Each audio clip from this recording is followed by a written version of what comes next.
civil, mechanical, electrical, plumbing, design services. So, I think we'll have a better idea what it costs if we do all the design work. and then phase two also has a submission to the landmarks. Commissioner Mays, would you be comfortable with having maybe Mr. Schwartz come up and kind of break this down for us in more technical terms? Phase one, phase two, phase two. Sure.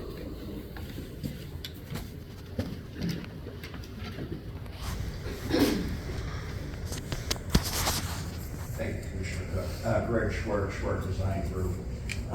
Yes, we've broken this into two phases, basically, in design. What we're calling the initial design is the schematic design and the design development. And what that will get you at the conclusion of that design development and what that will get you for this initial phase is a plan of what the building will look like, elevations, renderings, descriptions of mechanical systems, descriptions of electrical systems, some finish information, and a cost estimate of what that particular plan will be. And it will be our intent to work within the guidelines of your $2.5 million budget to see what we can develop, as Mr. Cook said, in that regard. And we will assure you that we will provide something that is within the $2.5 million budget, whether or not that meets your program requirements or whether or not we need to look at other alternatives to that as part of that initial process. At that point, you will know what a conceptual design would be, what we would intend to complete construction documents on for bidding purposes. And you should have cost at that time that we will build in inflation and other things. We track costing on at least a minimum of a quarterly basis. We track concrete, steel, drywall, and they fluctuate up and down. And so we will be looking at different materials in the early stages. We may be looking at alternative materials, and we probably will have some alternatives in the design itself that say, okay, if we're looking, as we go forward, if we determine that we're moving forward, that there will be some alternates in there that if indeed we get some fluctuations in prices during that bidding period, that we can make some adjustments without going back and changing the design. Commissioners, if I may, we could make a very short addition in terms of this contract. Phase two will only happen upon vote to receive the construction contract.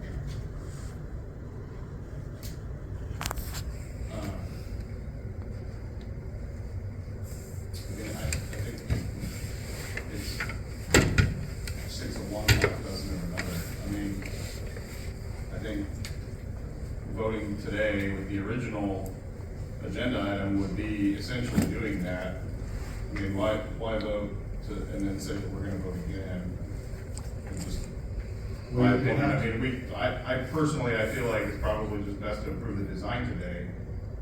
And then when the design's done, then we can come back and do the rest. And you have to have another vote. But I'm just trying to make sure that everyone understands that phase two may not happen, so why wouldn't we put that into this contract?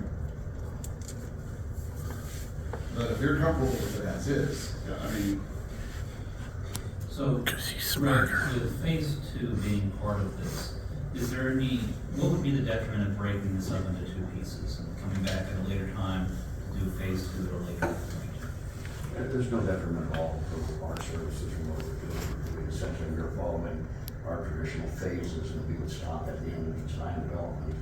You would have to approve the design and the cost, and then give us approval to move forward with the construction documents, which is the bigger, longer phase of getting things ready to go to bid, the actual cost of those sorts of things. So it's just a delayed process from that standpoint, but really no problem on our part to break that. We do that a lot for Washington University and their projects. So if we preliminary design and costing, then a determination for them to move forward with the project. I would be all right with it, as it is, as it's been presented. Would be my- I don't know that we're not losing anything by having phase two at a later point. I think that we need to get through phase one first. Candidly, my concern is it's going to be extremely difficult to build what Old Prairie Town has envisioned for the cost that we have. Everything costs more than what we think it is.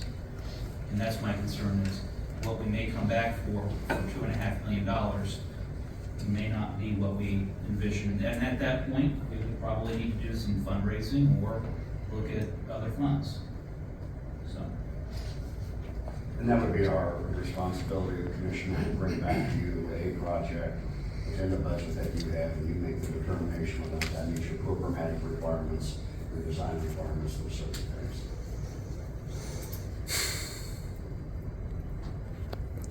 at this point, So go there's a ahead. motion on the table. Right. I'll second your motion to amend the proposal for phase one at this point. I believe that's your motion.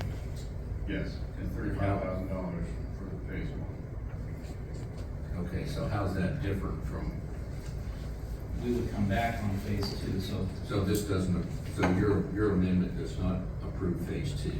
we would come back for phase two upon Or completion. construction. You would just put that on the agenda as part of well, at some point in time, you're gonna have to issue an RFP or an RFQ for the construction company. And if you get two votes for that, you should put phase two in at the same time. So it's gonna come back to you for a vote anyway. Yeah. All right. Okay. Motion to amend the agenda item for phase one only, And to use capital improvement bond funds to pay for it. and then use capital improvement bond funds to pay for that. That's a motion made by Commissioner Mays, second by Commissioner Cook. All in favor say aye. All opposed? Amendment passes. Is there a motion to approve the amended agenda item? Motion made by Commissioner Mays to approve the amended agenda item. I'll second. All in favor say aye. All opposed? Passes 3-0. Okay. Thank you. Our next agenda item. Item D,